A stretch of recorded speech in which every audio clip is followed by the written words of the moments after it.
नमस्कार, मैं हूं आपके साथ इंशा। नेशनल टुडे 24 पे आप सभी का बहुत बहुत स्वागत है। बता दें ये खबर उत्तर प्रदेश के फिरोजाबाद। आज फिरोजाबाद में समाजवादी पार्टी के लोक जागरण अभियान के अंतर्गत जुटे हजारों कार्यकर्ताओं पदाधिकारियों को संबोधित करने पहुंचे पार्टी के कई बड़े नेता। उत्तर प्रदेश में जनपद फिरोजाबाद के FM रॉयल में समाजवादी पार्टी के कदावर नेता कहे जाने वाले शिवपाल सिंह यादव ने कार्यक्रम के दौरान भारतीय जनता पार्टी के लोगों को बताया झूठ बोलने वाला। उन्होंने कहा अच्छे दिन आएंगे, कहा था 2 करोड़ रोजगार देंगे, लेकिन कहीं किसी को कुछ नहीं मिला। कार्यक्रम के दौरान पूर्व सांसद अक्षय यादव सम्मेलन में मौजूद रहे। राजकुमार भाटी ने भाजपा सरकार को गन्ना किसानों के लिए की गई घोषणा और 14 दिन के अंदर भुगतान होगा, अगर 14 दिन से लेट होगा तो ब्याज दिया जाएगा। आज तक सरकार ने अपने द्वारा कही हुई इस बात को कहीं लागू नहीं किया। किसी गन्ना किसान का 1 रुपए का ब्याज भी माफ नहीं किया। मौलाना इरफान कादरी ने कार्यकर्ताओं के संबोधन में कहा, जहां लोकतंत्र होता है वहां जनता की हुकूमत होती है। जो नुमाइंदे हम और आप लोकतंत्र को भेजते हैं वह सरकार में बैठकर पॉलिसी बनाते हैं, उसे समाजवाद कहते हैं और एक एक आदमी तक उस पॉलिसी के पहुंचाने को समाजवादी पार्टी कहते हैं। वहीं कार्यक्रम के दौरान जूही सिंह ने अपने संबोधन में कहा, महिलाओं को पूरा अधिकार है अपनी बात समाजवादी पार्टी में रखने का और उनकी बात सुनी भी जाती है। डॉक्टर भीमराव अंबेडकर ने कहा, किसी भी समाज का विकास निर्भर करता है कि उसमें महिलाओं का कितना विकास हुआ है, महिलाओं की कितनी भागीदारी है। सपा महासचिव प्रोफेसर राम गोपाल बोले कि इनकलाब का अर्थ होता है परिवर्तन। परिवर्तन का वक्त आ गया है। 2024 में देश की जनता इनकलाब कर दिल्ली की सरकार को सत्ता से बेदखल करने का काम करेगी। वहीं कार्यक्रम में शाम 6 बजे अंतिम संबोधन सपा राष्ट्रीय अखिलेश यादव का होगा, जो कार्यक्रम में शिरकत करने पहुंच चुके। खास रिपोर्ट देखिए नेशनल टुडे 24 पर। एक आजाद मुल्क जिसमें अवाम की राय से नुमाइंदे मुंतखब किए जाते हों, दूसरे लफ्जों में ये समझें कि जहां जहां लोकतंत्र होता है वहां जनता की हुकूमत होती है, अवामी राज होता है और अवाम के जरिए ही हर 5 साल में अपने वोट के माध्यम से अपने नुमाइंदे मुंतखब करते हैं। जो नुमाइंदे मेंबर पार्लियामेंट बनकर दिल्ली में जाते हैं या विधानसभा में जाते हैं, वो हमारे और आपके लिए पॉलिसियां बनाते हैं कि आखिर दलितों का उत्थान कैसे होगा, पिछड़ों का पिछड़ापन दूर कैसे होगा, माइनॉरिटीज के हक हुकूक कैसे सुरक्षित और महफूज होंगे, देश और प्रदेश के एक एक गरीब किसान मजदूर के चेहरों पर मुस्कान कैसे आएगी। अवामी वोट के जरिए जो नुमाइंदा विधानसभा में हो या पार्लियामेंट में हो, वो इन तमाम लोगों के लिए ऐसे कानून वज़ा करे, ऐसे कानून बनाए कि जिससे देश और प्रदेश के हर एक को उसका लाभ, उसका फायदा मिले। जात बरादरी से ऊपर उठकर हक हुकूक जो है हमारे और आपके सुरक्षित हों। इसे जो है वो हमारी लोकतंत्र में चुनी हुई सरकार को कहते हैं। तो जो नुमाइंदे हम और आप लोकतंत्र में अपने भेजते हैं और सरकार में बैठकर जो लोग उनकी पॉलिसियां बनाते हैं उसे समाजवाद कहते हैं और एक एक आदमी तक उन तमाम पॉलिसियों को पहुंचा के एक गरीब के चेहरे पर मुस्कान लाने को समाजवादी पार्टी कहते हैं। इसलिए आज के इस दौर में लोकतंत्र और समाजवाद की स्थापना इंतहाई जरूरी है। आप जैसा कि देख रहे हैं कि लोकतंत्र पर कुठाराघात है, लोकतंत्र पर लगातार हमले हो रहे हैं और लोकतंत्र को मिटाने के लिए कितनी कोशिशें की जा रही हैं, ताकत और पावर का इस्तेमाल किया जा रहा है। आज हमारे और आपके पास इजहारे राय का भी हक नहीं है, भेदभाव हो रहा है। ऐसे दौरों बहुत बहुत धन्यवाद कादरी साहब, आपने लोगों में जोश भर दिया। इंकलाब का नारा लगाया आपने। इंकलाब का अर्थ जानते हैं? इंकलाब का अर्थ होता है परिवर्तन। परिवर्तन का वक्त आ गया है। ये कादरी साहब ने नारा लगाया था भगत सिंह ने, आजादी के दीवानों ने बहुत पहले लगाया था परिवर्तन करने के लिए, अंग्रेजों को हटाने के लिए। और ये इंकलाब है 24 में दिल्ली की सत्ता से लोगों को बेदखल करने के लिए। अब मैं अनुरोध कर रहा हूं, बीच में मौर्य जी का था, वो लेट आ रहे हैं थोड़ा सा, इसलिए मैं समाजवादी महिला सभा की राष्ट्रीय अध्यक्ष श्रीमती जूही सिंह से अनुरोध करूंगा कि वे आएं और महिलाओं की भागीदारी पर, और कोई ये आवश्यक नहीं है कि आप इस टॉपिक से बंध ही रहें, इससे जुड़ी हुई जो भी चीज आप कहना चाहें वो कहिए, लेकिन समय का ख्याल रखना। आइए। नीति निर्माण, पॉलिसी इम्प्लीमेंटेशन, पॉलिसी फॉर्मुलेशन, नीति कार्यान्वयन में महिलाओं की सशक्त भागीदारी का हमेशा प्रबल समर्थन किया है। और उनका ये जो प्रबल समर्थन है वो केवल बातों तक सीमित नहीं है। ये बात उनकी नीतियों में, उनके कामों में,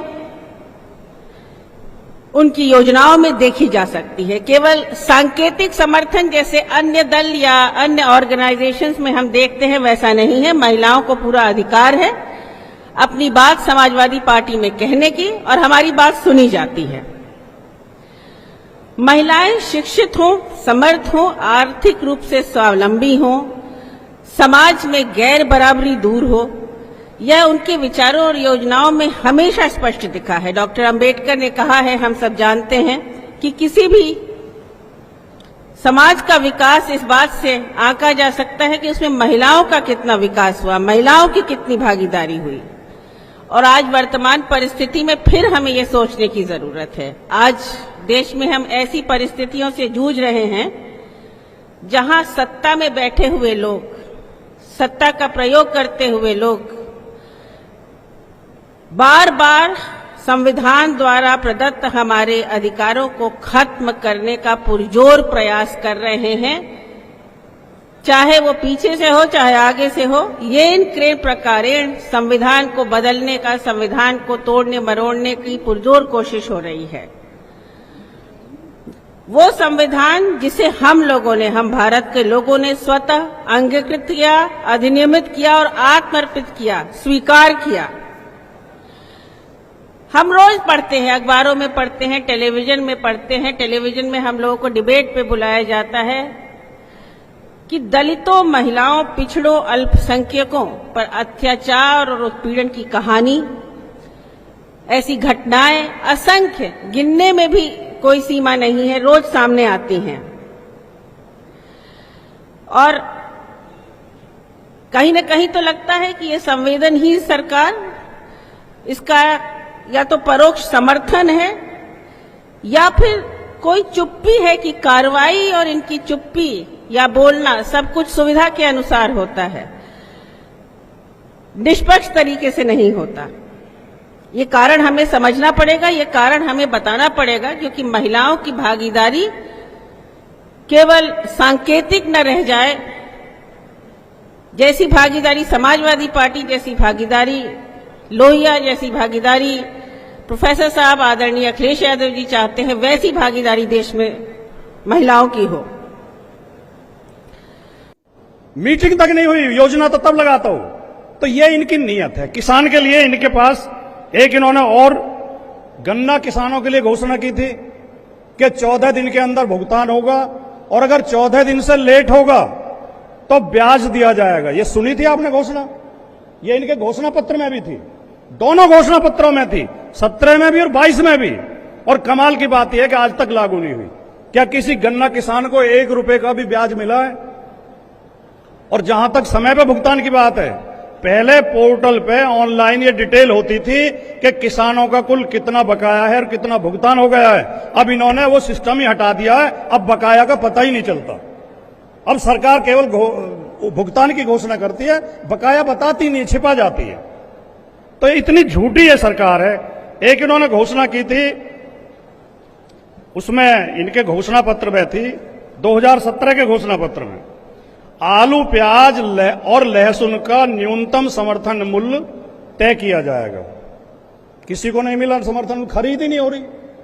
कहीं आलू की खरीद सरकार कर रही है, प्याज की कर रही है, लहसुन की कर रही है। यह धोखाधड़ी है। एक इनकी घोषणा थी प्रदेश के हर ब्लॉक स्तर पर गोदाम और कोल्ड स्टोरेज की व्यवस्था की जाएगी।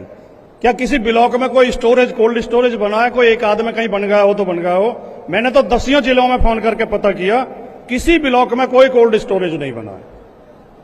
तो ये एक इन्होंने और घोषणा की थी कि नील गाय और आवारा पशुओं से फसल की क्षति रोकने के लिए पर्याप्त कदम उठाए जाएंगे।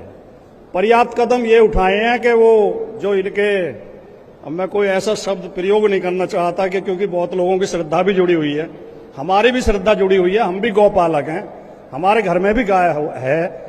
हम तो बचपन में हमें कितनी भूख लग रही होती थी, हमारी मम्मी कहती थी पहली रोटी गाय को दे के आओ, बाद में खाना मिलता था। तो असली गाय भक्त तो हम हैं, गौ भक्त तो ये तो गाय का व्यापार करते हैं। तो इन्होंने योजना तो घोषणा की थी कि व्यवस्था की जाएगी, लेकिन व्यवस्था ये हुई है कि आवारा पशु अब 100 गुना बढ़ गए हैं। और माननीय राष्ट्रीय अध्यक्ष जी रोज बोलते हैं, कल भी बोल रहे थे चैनल पे, कि कोई दिन ऐसा नहीं है जिस दिन ये खबर ना आती हो किसी न किसी कस्बे से, किसी न किसी गांव से, किसी न किसी शहर से कि सांड ने इतने लोगों को मार दिया। ये हालत प्रदेश की कर दी है। और साथियों, एक घोषणा इनकी थी, सभी किसानों के लिए सरकारी ट्यूबवेल और नहर का पानी तो हमारी सरकार ने फ्री कर दिया था। इन्होंने अपने घोषणा पत्र में कहा था कि हम प्राइवेट ट्यूबवेल का बिल भी 0 करेंगे, फ्री बिजली देंगे। क्या लागू हुई? आखिर में मैं ये कहना चाहता हूं कि ये मैंने किसान से संबंधित बातें कही, लेकिन एक बात मैं राजनीतिक कहना चाहता हूं। उत्तर प्रदेश अब ये बिल्कुल शीशे की तरह साफ है, दीवार पर लिखी इबारत की तरह। अंग्रेजी की कहावत है, दीवार पर लिखी इबारत की तरह सत्य है कि उत्तर प्रदेश में किसी को कहीं संदेह नहीं है कि आमने सामने 2 मोर्चे हैं। एक मोर्चे का नेतृत्व आदरणीय अखिलेश यादव जी और प्रोफेसर साहब कर रहे हैं और दूसरे मोर्चे का नेतृत्व बाबा कर रहे हैं। अब आपके ही शहर फिरोजाबाद में नाक, कान, गले के रोगों की समस्याओं का सफल इलाज। ENT रोग विशेषज्ञ surgeon doctor love Kumar MBBS DLO। मिलने का समय सोमवार से शनिवार सुबह 11 बजे से 3 बजे तक।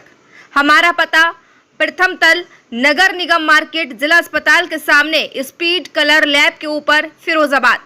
Mobile number 9675770146 7798904825। मैं doctor love Kumar Yadav, ENT surgeon, जो कि सरकारी हॉस्पिटल, डिस्ट्रिक्ट हॉस्पिटल के सामने नगर निगम की मार्केट में क्लिनिक है मेरा। मेरा जो टाइमिंग है यहाँ 11 बजे से लेके 3 बजे तक है, सोमवार से लेके शनिवार तक। मैं डेली यहीं बैठता हूँ अपनी क्लिनिक पे। मेरे क्लिनिक पे सारी सुविधाएं हैं, इलाज की भी सुविधा है और सभी तरह की नाक, कान, गले की सर्जरी की भी सुविधा है। हाँ, एक और चीज़ मैं बताना चाहता हूँ कि मैंने अभी कुछ ऐसे भी मरीज़ देखे हैं जो बाहर से रेफ़र होकर आते हैं, जो कुछ बच्चे आर्मी की भर्ती देखते हैं। उनमें से किसी को दिक्कत आती है कि उनके पर्दे में छेद है, उनके पर्दा ही नहीं है। ऐसे लोगों के भी इलाज की सुविधा है, ऑपरेशन की सुविधा है। जो ऑपरेशन बगैर कट लगाए किया जाता है, उसमें कोई टाँका या चीरा नहीं लगता है, उस ऑपरेशन की भी सुविधा है। नाक की हड्डी जिनकी टेढ़ी है उसको सीधा करके ऑपरेशन करने की भी सुविधा उपलब्ध है हमारे यहाँ।